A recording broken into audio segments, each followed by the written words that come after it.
I'm very different to many teachers in the depth and breadth of my teaching. I've taught maths, chemistry, physics, biology and computing since 1980, and I've taught from junior schools right up through to university. Since being made redundant, I've been running a private teaching company, helping students that struggle at school in maths and science from year 4 upwards.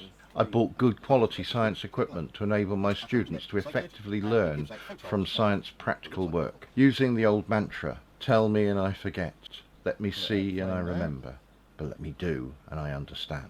All was going well until... From this evening, I must give the British people a very simple instruction. You must stay at home. So we complied with the lockdown orders.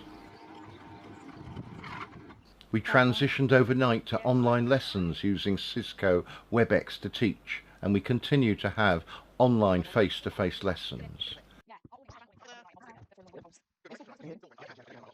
The tutor's hands became the students' hands, and the cameras their eyes. We are able to continue with their learning in the way which we and they felt was the next best thing to actual physical interaction with the equipment.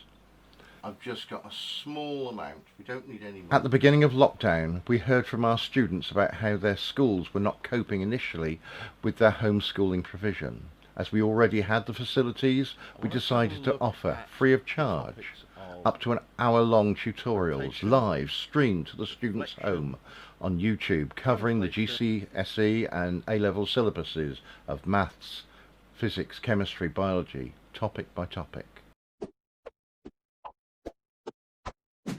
When the lockdown restrictions were eased, we created a dedicated Covid-19 secure classroom and laboratory outside.